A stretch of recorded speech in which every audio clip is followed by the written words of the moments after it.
Burger Ramli sebelah. Jalan 33 Cafe is another 24 hours. Burger. They selling burger and wrap. Panas dia masak, nampak? Fuh. Nah, no need lah. No need back lah. Save the earth.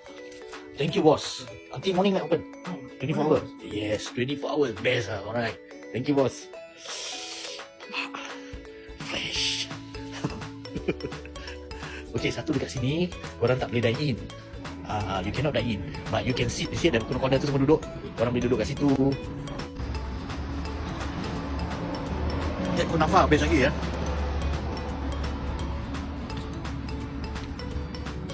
Tiga Jalan Buruh. Nampak comot aku makan.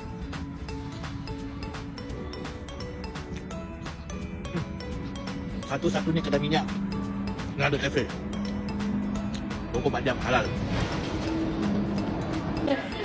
Mana ada milk chocolate cake? Tak ada lah. Oh, jatuh. Ni siapa? Followers eh? Siapa nama kau? Hadi. Sempat kau datang? Kau kerja kan? Members dari rumah guys. Tengok live tu dia datang.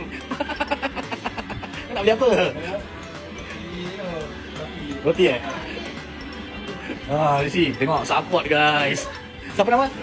Hadi. Nampak brother? Hadi datang. Seorang je? Oh, dari rumah kau datang kan? Kau tinggal mana? Bukit Panjang guys. Driving. Dia driving. Terbaik lah bro. Ni baru mantap guys. Aku kasih dia stiker lah. Aku tak peduli. Orang kata sekejap. Aku nak kasih dia stiker.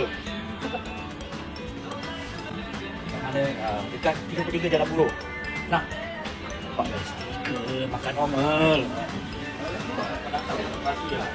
Ada t-shirt dengan aku. Ada t-shirt pagi lah. 33 Jalan Buruh. Pit stop dan makan shop. Dia buka 24 jam.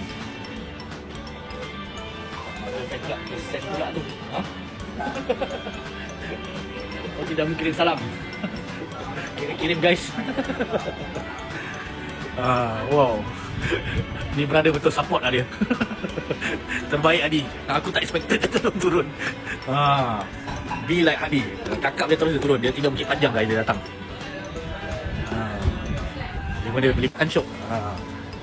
Can eat rice semua ada. Air malu nampak. Dia suap belanja guys. Nampak. Terbaik lah Hadi. Alright. Thank you so much man. Thank you. Take care. Alright. Salam. Okay, ni makanan dia. Nampak? Begitu. Aku terharu lah guys. Aku terharu lah. Dia datang itu turun lah. Aku nak nangis. Address 33 Jalan Buruh. Karipap dia sedap. Panas juga. 33 Jalan Buruh. Inside the Smart Energy Petrol Kiosk. Dia bentuk nasi padang. Ya Allah. Ni apa dia? Baru masaknya. Ni dengan Mahan ada fight tak? Tak ada fight lah ni sama-sama halal. It's 100% halal, Muslim owned. 33 Jalan Buruh. 33 Jalan Buruh. Last time is SPC, now is Smart Energy. Okay? Habis lah bang, semua datang pasal abang. Alhamdulillah kau datang. Kita support kedai. You sit inside the petrol kiosk.